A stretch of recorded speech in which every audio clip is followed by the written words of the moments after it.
잠깐 기도하고 말씀 듣습니다. 하나님, 이 예언의 말씀을 읽는 자와 듣는 자와 그 가운데 기록된 걸 지키는 자가 복이 있다 하셨으니 믿어 복받은 것을 간증할 수 있는 그런 저들 꼭 될 수 있게 만들어 주옵소서. 이 시간 말씀을 전합니다. 주의 말씀으로 받고 그 말씀이 살아서 우리의 삶의 육비에 새겨진 바 되고 그 말씀 우리를 주장함으로 말씀에 붙잡힌 바 된 그런 신앙생활이 꼭 이루어질 수 있도록 도와주옵소서. 예수님 이름으로 기도합니다. 아멘. 본문의 말씀 여러분 지금 너무나 많이 들은 말씀이고 또 많이 읽은 말씀이기도 합니다. 누구든지 누가복음 5장에 나오는 시몬 베드로의 이 행적에 대해서는 모르는 사람이 없을 정도로 여러분 익숙한 말씀이기도 합니다. 그런데 왜 우리는 동일한 주님을 믿고 동일한 주의 말씀에 순종을 하는데도 베드로 같은 신앙의 간증거리가 없을까? 그것이 성경 1년 중에 오늘 본문에 부딪히면서 이래서 그렇구나. 그래서 그 말씀의 깨달은 말을 여러분과 함께 나누고자 본문의 말씀을 준비했고 제목을 주를 따르는데 방해되는 장애물이라 그렇게 했다가 좀 제목이 일지가 거북스러워서 베드로가 주께 보인 포기와 순종으로 바뀌었습니다. 베드로가 되기 전에 베드로의 이름은 시몬입니다. 시몬은 갈릴리 호수에서 물고기를 잡아 생계를 유지하던 평범하고 이름 없는 어부였습니다.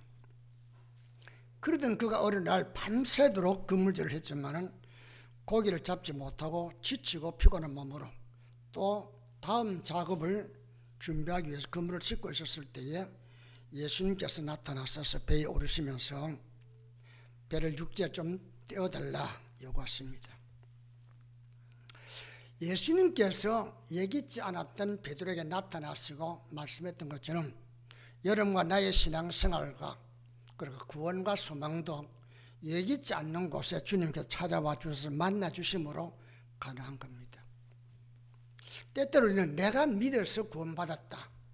맞는 말이죠. 그러나 내가 믿기 전에 하나님 나를 찾아주셨고 내게 믿음으로 수용할 수 있는 마음이 준비되었기 때문에 우리가 순종이 일어나게 되고 또 그 믿음의 결과를 누리게 된 것이죠.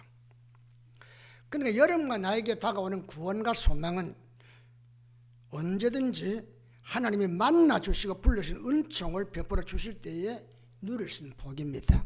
그러니까 여러분과 내가 믿음 생활을 할 수 있다는 것, 또 말씀을 따라 순종할 수 있다는 것, 하나님이 우리 주신 특별한 은총입니다. 할렐루야. 그런데 우리는 이것을 하나님 베푸신 은혜로 생각하지 않고 짐으로 알기 때문에 신앙생활에 지겹기도 하고 무거운 겁니다. 주님은 수고하고 무거운 짐진 자들 다 내게로 오라 그렇게 말했습니다. 무거운 자가 오라 그랬습니다. 짐진 자가 오라 그랬습니다. 피곤하고 고달프고 인생의 삶이 너무 지겹거나 힘든 사람 오라 그랬습니다. 왜 오라 했을까요? 짐을 가볍게 해주고 문제를 해결해 주고자. 하나님이 은혜를 베푸셔서 사람에게 다가오고 사람이 순종으로 화답할 때에 주님과의 만남과 교제가 이루어지고 그리고 관계가 이루어지면서 신앙생활이 지속되는 것이죠. 예수님과 시몬도 바로 그런 관계로 이루어졌다 그런 말씀이죠. 시몬이 예수님을 찾아 나선 게 아닙니다.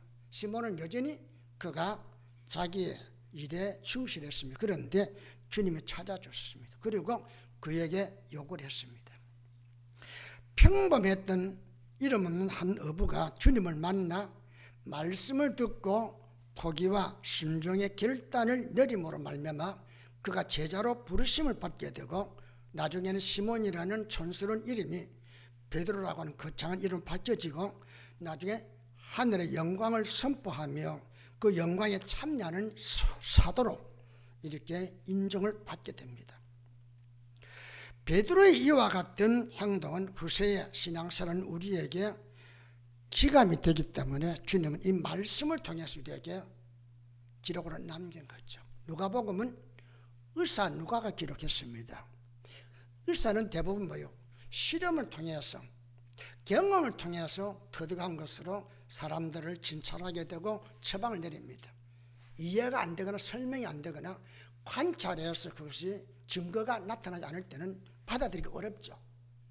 그런데 유독 누가복음 분명하게 이 사실을 적나라하게 기록해 주십니다. 다른 데서는 그냥 그물을 던져라, 던졌더니 따라오라, 그 정도로 끝나지만은 이건 세세하게 베드로가 된 그 이유를 자세하게 이야기해 주고 있는데, 그게 뭐냐? 시몬이 주께 보인 포기와 순종이 결국 뭐요? 시몬을 베드로로 만들었고 영광스러운 그런 사명자로 만들었다는 것이. 그렇다고 한다면은 여러분과 나에게도 시몬과 같은 그런 포기와 순종이 있다면은 분명 우리의 생애 가운데도 이것이 나의 간증이요, 이것이 나의 찬양이라는 이런 고백을 할 수 있는 자리에 이렇게 된다는 것이죠. 여러분과 내가 거기까지 이루어야 됩니다. 그래야 신앙생활의 참맛을 느끼게 되고 보람찬 신앙생활이 될 수가 있다는 것이죠. 그렇다고 한다면 시몬이 예수님께 드린 최초의 포기가 뭔가요? 그건 기득권입니다. 자기 기득권. 자기의 기득권을 내려놓으니까 예수님의 말씀에 순종할 수가 있었다, 그런 말씀이죠. 3절에 보니까 예수께서 한 배에 오르시니, 베드로의 허락을 받고 예수님 오른 게 아니면 예수님께서 올랐습니다. 그리고는 시몬의 배에 오르신 예수님께서 육지에서 조금 떼기를 청하십니다. 그러고는 예수님 뱃머리에 앉으십니다. 누가 주인이죠? 우리가 보편적으로 볼 때는 베드로가 주인이죠. 베드로가 그 배 주인으로서 마음껏 예수님을 앉게 할 수도 있고 거절할 수 있는 겁니다. 그런데 베드로는 자기의 기득권을 내려놓고 예수님께 순복을 합니다. 지금 주님은 그물을 씻고 있는 시몬에게 배를 육지에서 조금 띄워달라고 이렇게 요청합니다. 작업을 중단하고 쉬고 있는 사람에게 한 게 아니라 작업을 마친 후가 아니라 작업을 하고 있습니다. 지금 베드로에게는 뭐예요? 생계가 달린 일이죠. 그 일을 하고 있는 베드로에게 예수님께서는 배를 띄워달라면, 더구나 베드로는 밤새도록 그물질했지만은 고기를 잡지 못하고 지치고 피곤한 몸으로 지금 마음으로 그물을 씻고 있습니다. 그런데 그런 피곤하지만은 뭐요? 또 다음 작업을 하지 않고서는 자기 삶을 끌어나갈 수 없기 때문에 그는 또 그물질을 하기 위해서 지금 그물을 씻고 있습니다. 그런 그에게 예수님께서 작업을 멈추라 합니다. 아니, 남의 생계가 달려있는 것을 예수님도 일방적으로 간두라, 그리고 내 말 따라, 이렇게 할 수 있냐 말입니다. 그런데 예수님께서는 작업을 멈추고 배를 육지에 띄워달라고 이렇게 말합니다. 이 예수님의 말씀을 듣다 보면 어떻게 보면 참 무례하다, 참 염치 없는 요구를 한다, 그렇게 여겨질 수 있죠. 더구나 여러분, 나는 멀리서 남의 일로 보니까 그렇다 하지만은 본인의 입장에서는 지금 이건 뭐요? 빨리 끝나고 가서 잠을 자든 좀 쉬어야 될 텐데, 이런 데에 나타나서 귀찮게 하는, 이렇게 말할 수 있죠. 그죠?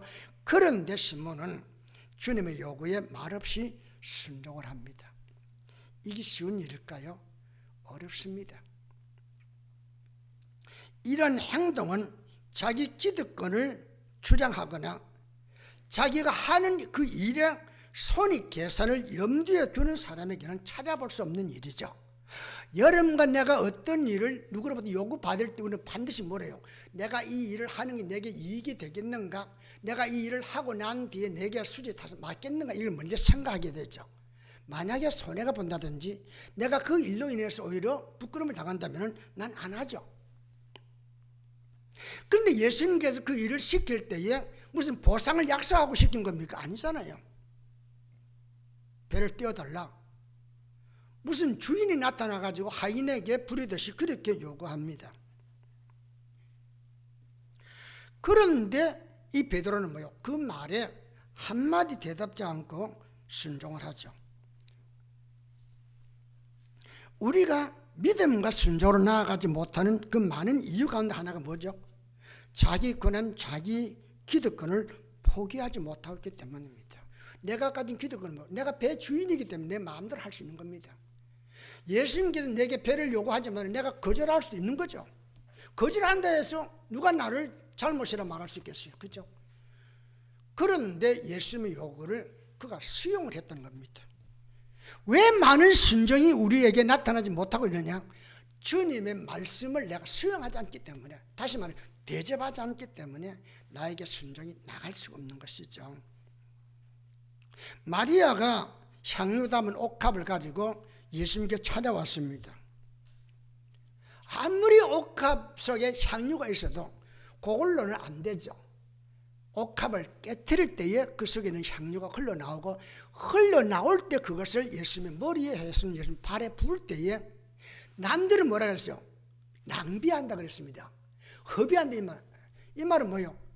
쓰지 않아야 될 곳에 함부로 쓴다 그 얘기죠. 그 말은 뭐예요? 어리석은 행동을 한다는 것이죠. 그런데 가룟 유다는 그렇게 봤지만 예수님은 뭐라 그랬어요? 이 여인이 참으로 나에게 유익된 일을 했다. 그러면서 내 장례를 미리 예비하고 나에게 기름을 부었다 하면서 복음이 증거되는 곳에 이 여인의 행한 일도 함께 전하여야 하리라. 그렇게 말합니다. 이 말은 뭐예요?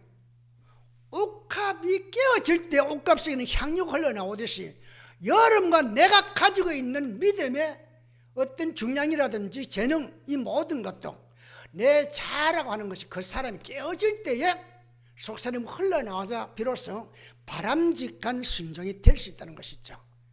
우리는 내 자존심, 내 체면이 허용하는 범위에서 우리가 순종하죠. 근데 그건 순종이 아닙니다.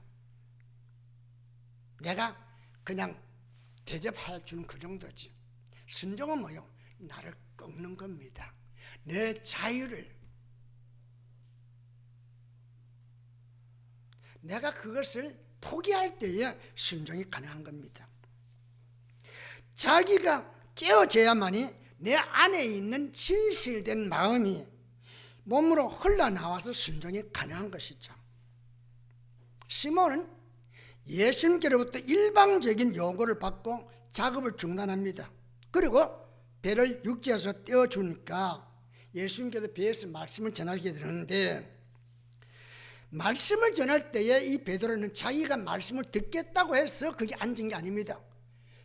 배 주인으로서 예수님께 배를 제공했기 때문에 어쩔 수 없이 배에 앉았는데, 배를 제공하다 보니까 뭐요? 예수님께서 그 배를 이용해서 말씀을 전하는 그 자리에 앉게 되었고, 자연스럽게 주의 말씀이 들리기 시작합니다. 여러분, 믿음은 어디서 오죠? 믿음은 들음에서 옵니다. 아무 말을 듣는다는 믿음이 생기는 게 아니라, 믿음은 들음에서 오고 들음은 어디서 온다고요? 그리스도의 말씀에서 온다고 그랬잖아요. 베드로가 기득권을 포기하고 자기가 가진 권한을 예수님께 내어주는 순간 예수님이 그 자리에 임하게 되고, 예수님 말씀 전할 때 듣다 보니까 뭐요? 귀가 뚫리면서 말씀을 듣게 되니까 자기가 예측하지 못했던 믿음이 자기 안에 생기게 되죠. 그러니까 예수님의 곁에서 말씀을 듣다가 믿음과 순종을 결심하게 되었다는 것이죠. 처음부터 내가 제자가 되겠다, 그건 아니죠. 그는 처음부터 내가 예수님 제자가 되겠다는 생각도 안 했고, 자기는 뭐요? 다만 고기를 열심히 잡아가지고 가족을 잘 먹여 살려야 되겠다, 그 생각을 했을 겁니다. 그죠? 그런데 기득권을 포기하니까 순종이 가능했고, 순종을 하게 되어지니까 뭐요? 말씀 듣는 계기가 마련되게 되었고, 그러다 보니까 뭐요? 자연스럽게 듣다 보니까 마음이 열리게 되면서 은혜를 잊게 되어지고, 그러다 보니까 감동이 오니까 또 다른 어떤 요구에 순종할 수 있는 그런 길로 나가더라는 것이죠. 믿음 위에 말씀을 듣다 보니 믿음이 더해지는, 오늘 여러분도 여러분이 기존 갖고 있는 그 믿음 위에 말씀이 들려지는 순간 그 믿음이 더해져서 큰 믿음, 역사하는 믿음으로 발전하기를 주의 이름으로 축원합니다. 그렇게 끊임없이 발전해야 되는 겁니다. 작년보다 금년, 금년보다 내년에 더 아름답게 성장하고 또 연결해서 열매 맺는 그런 삶이어야 되잖아요. 그죠? 그런데 우리는 뭐요? 현상 유지로 만족하잖아요. 내가 젊었을 때 이렇게 했습니다. 근데 지금도 여전히 더 이상 발전하지 못한다면 그건 일단 정지되었다는 말은 뭐예요? 스톱된 거죠. 그러면 새로운 역사가 일어날 수 없는 거죠. 그러니까 이전의 것을 경험 가지고 이전의 것을 이야기하지만은 새로운 맛은 없단 말입니다. 여러분의 신앙생활은 늙어버린 거죠. 왜 그럴까요? 포기와 순종이 따르지 않기 때문에 그렇다는 것이죠. 두 번째는 뭘 포기했다는 말입니까? 자기의 무지와 부족을 자인했다는 겁니다. 자기가 가진 상식과 경험이 이게 바닥을 칠 때 비로소 뭐요? 나는 부족하구나. 내가 부족하니까 힘 있는 분의 도움을 내가 구할 수밖에 없는 것이죠. 신앙생활의 발전과 성장은 어디서 옵니까? 내가 얼마나 나약한 존재인가를 깨달을 때 가능합니다. 근데 내가 잘나 있어요. 난 아는 것도 많아요. 나는 바리새인 것처럼 나는 율법적으로 흠이 없는 사람이요. 도덕적으로 괜찮은 사람. 누가 보더니 나는 모범적인 사람이요. 그러니까 모범적인 나에게 예수님이 왜 필요합니까? 예수님 온 것은 뭐예요? 나는 죄인을 불러왔고 병든 자를 위해서 왔고 가난한 자를 위해서 왔다 그랬잖아요. 여러분과 내가 가난합니까? 가난하면 예수님 필요하죠. 여러분과 내가 무지합니까? 무지하다면 죄로는 예수님 필요하죠. 그런데 내가 똑똑합니다. 그러니까 목사님 말씀입니다. 아이고 그건 아니요. 내 상식과 내 경험으로 배척해 버리니까 가라 어디로? 깊은 데로 못 갑니다. 지금이 어릴 때요. 밤에 그물질해도 안 되는 고기를 대낮이 지금 이제 해가 밝았는데 그물이 내려. 지금은 나이로고는 만든 투망입니다. 던지자마자 팍 깔아앉아 버리지. 그런데 옛날에는 뭐요?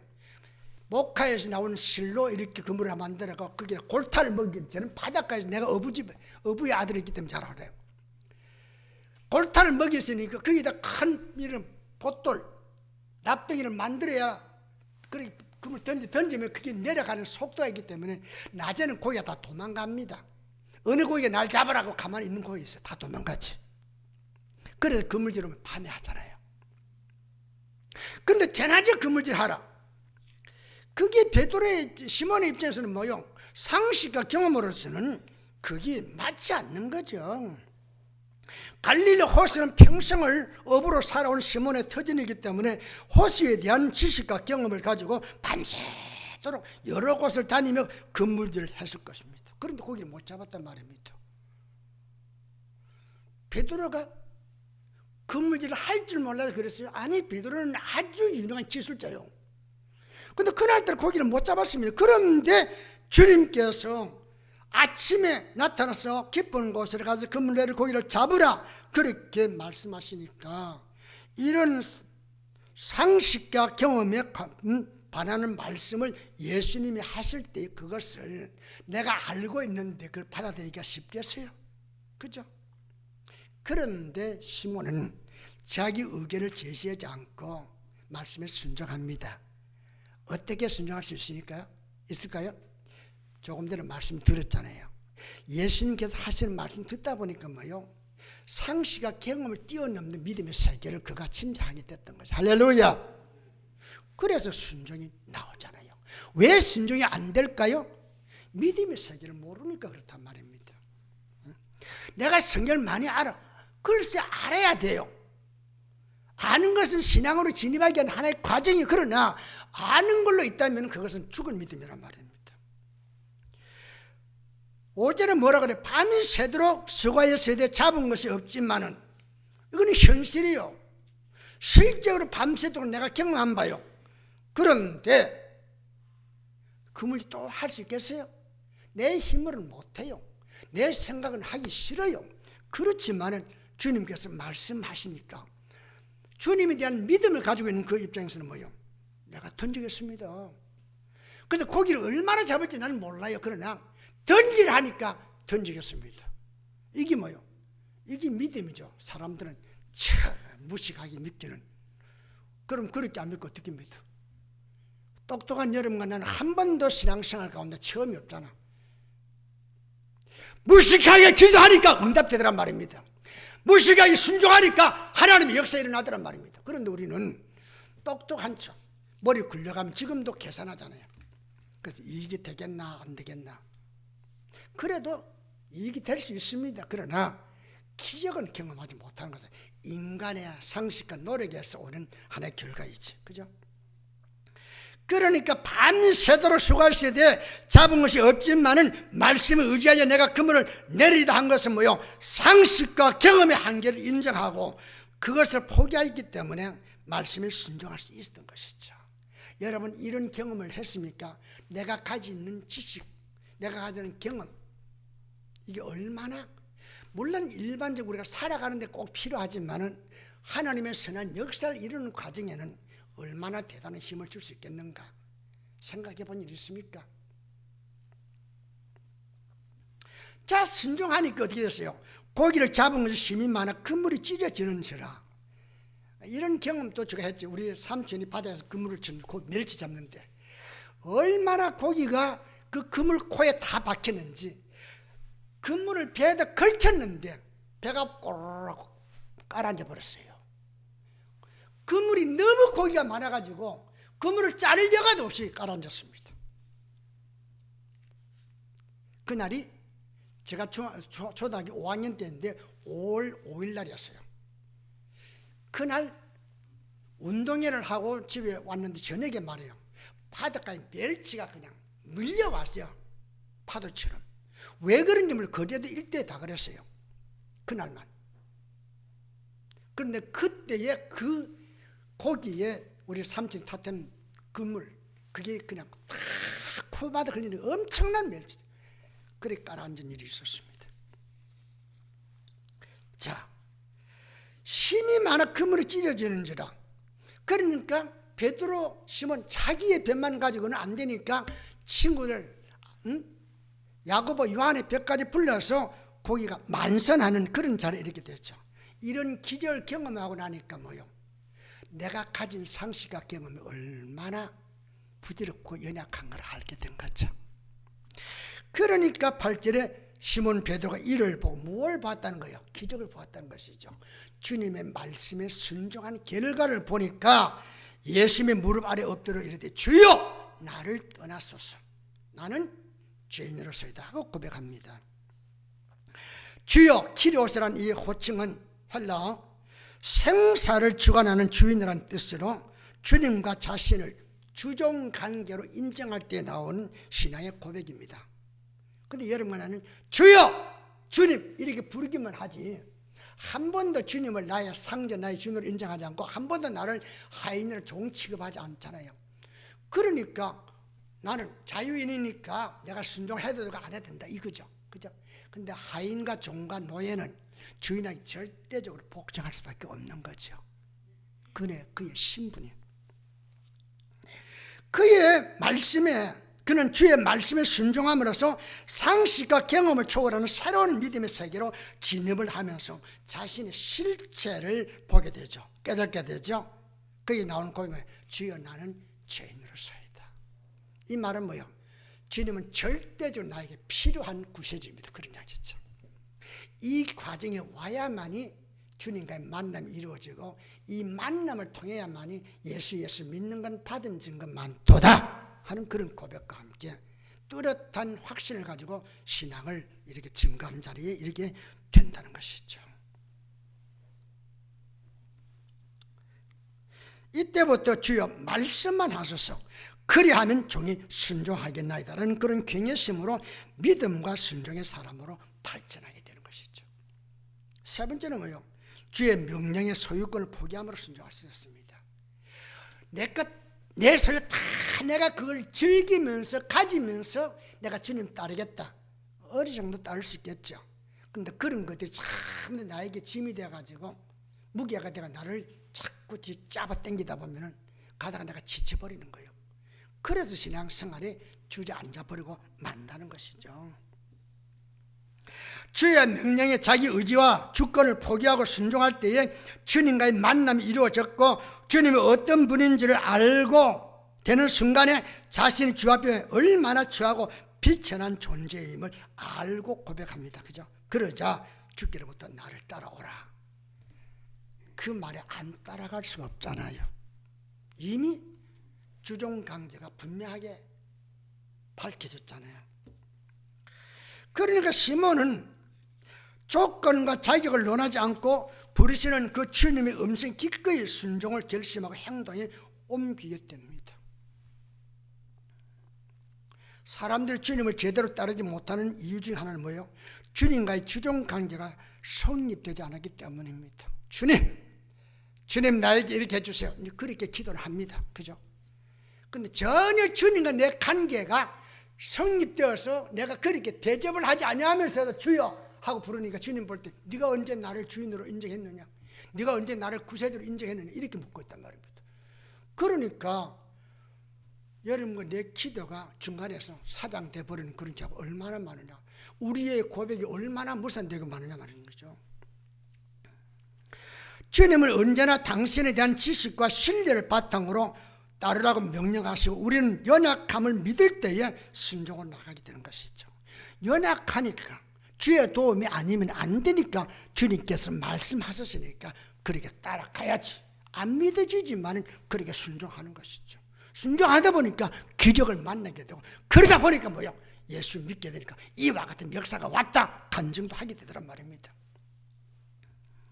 시몬은 예수를 신뢰하였기에 따르는데 방해되는 모든 것 예수님께서 버리라 그랬습니까? 넌 나를 따르기 위해서는 배도 버리고 그리고 그물도 버리고 조금 전에 잡았던 고기도 몽땅 내 버리라. 그리고 나를 따라 그랬습니까? 그리고 네 아버지도 버리라 그랬습니까? 아니요. 주님께서 그냥 따르라고 했지 구체적으로 어떻게 하고 따르는 말 안 해서 그랬는데 그는 뭐요? 따르는데 방해되는 그 지장수는 모든 걸 다 끊어버리잖아요. 여러분은 안 끊잖아. 그거 다 끌고 가려고 하잖아요. 한꺼번에. 아주 천국 가는 길이 좁은 길이고 좁은 문이라 그랬는데 내가 만들어 놓고 넓은 길로 가면서 이것도 끌고 저것도 끌고 그냥 전부 다 그냥 합심해가지고 연합해가지고 가려고 하잖아요. 그러니까 그것들이 내가 가는 길을 얼마나 방해하느냐 말입니다. 부자 청년의 말이요. 어떻게 하면 영생을 얻을 수 있냐고 물었을 때 예수님께서 내 가진 재물을 가난한 자에게 나누어주고 나를 따르라 했을 때 그가 실망하고 돌아갔습니다. 왜 그래요? 수지 계산해보니까 손익 계산을 해보니까 내가 재물 다 버리면 나 가난하게 사는데 내가 그렇게까지 따라갈 이유가 있겠는가? 계산해보니까 자기 똑똑한 머리로서는 따라가는 것이 손해본다 생각하니까 못 따라가겠던 것이죠. 그러니까 예수님께서 말씀하시죠. 누가복음 18장 25절에 낙타가 바늘기로 들어가는 것이 부자가 하나님의 나라에 들어가는 것보다 더 쉬우니라. 그만큼 부자가 천국 들어가기 어렵다 이 말이죠. 예수님의 부르심에 조건과 보상을 전제로 흥정을 하려 들거나 삶의 우선순위를 자기에게 둔다면 주를 따르기가 부적절하다는 것이죠. 아니 전혀 없다는 말이 아닙니다. 그런 사람도 있을 수 있습니다. 그러나 약타가 바늘기로 들어가는 것처럼 어렵다고 그랬습니다. 주님은 누구든지 나를 따라오려거든 자기를 부인하고 자기 십자가를 지고 나를 따라 자기를 부인하려 나를 내가 아니다라고 할 정도입니다. 근데 내가 나를 다 챙기려 하잖아요. 내 자존심도 버리지 아니하고 내 체면도 버리지 아니하고 내 위신도 깎이지 않는 상태에서 내가 신앙생활을 하겠다 해요. 종교생활을 할 수 있죠. 근데 신앙은 아니라는 것이죠. 예수님의 부르심에는 흥정이 아니고 순종으로 답하는 겁니다. 우리는 신앙생활도 흥정하려고 그러죠. 하나님 내가 이렇게 할 테니까 어떻게 해주겠어요? 그냥 믿고 가는 거예요. 포기와 순종은 새로운 세계로 진입하기 위해 필수적으로 거쳐야 할 과정입니다. 이 과정을 통과해야만이 들어가는. 그런데 이 과정을 한 번도 통과하지 않고 계속 그 앞에서 머무지거리고 있으니까 신앙생활을 여전히 하고 있지만 우리의 삶 속에 뭐요? 하나님의 능력, 하나님의 역사, 신비로운 하나님의 세계 이건 보지 못하고 있잖아요. 그러니까 신앙이 무슨 힘이 있겠어요? 여기도 집적 저기도 그럼 여러분 가운데 그러지 않겠지만 코로나 때문에도 신앙생활이 굉장히 힘들잖아요. 그죠? 코로나 때문에 사람이 죽는 게 아니에요. 주님이 나를 부르실 때 부르니까 가는 거지. 그렇다 해서 방역이나 이런 걸 소홀히 하라 그 얘기가 아닙니다. 할 건 다 해야 되겠지만은 축구를 사는 건 주의 손에 있습니다. 할렐루야. 주여 내가 믿고 갑니다. 지금까지 내가 살아온 것도 주의 은혜인데 앞으로도 내가 죽어야 할 때는 주님께 나를 꼭 뒤로 분리할 때 내가 간 줄 믿습니다. 그렇게 해보세요. 당당하잖아요. 근데 왜 우리가 코로나에 매여가지고 이렇게 신앙생활 꼼짝하지 못해 이렇게 있습니까? 교회 나오세요. 안 죽어요. 또 죽을 때 죽잖아. 뭐 그것도 그 걱정이냐고요. 이러면 여러분, 아이고 목사님 내 입장이 아니라 내가 여러분 입장 몇 번 들어갔다 나왔어. 난 죽으면 몇 번 갈 수 있는 사람이니까.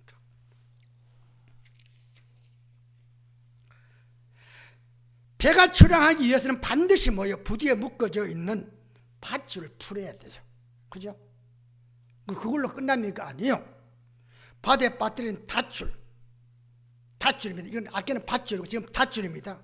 닷줄 끌어올려야 됩니다. 그래야만이 시동을 걸면은 목적지로 가는 거죠.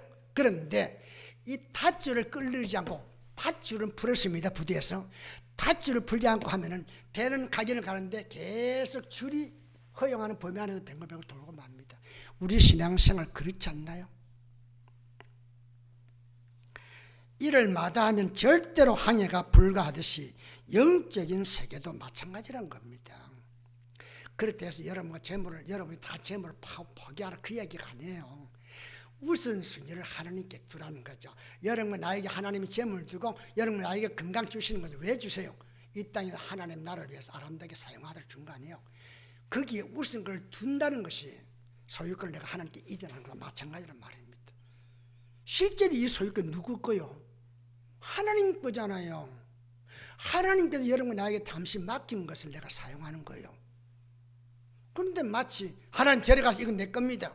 내 소유인 줄 아니까 내가 그걸 가지고 큰 소리 치는 것이죠. 시몬은 믿음과 순종을 통해 베드로라는 이름을 선물 받았고 예수님의 제자가 되어 수많은 사람에게 복음을 전하다가 로마에서 십자가에 거꾸로 짊어지고 순교합니다.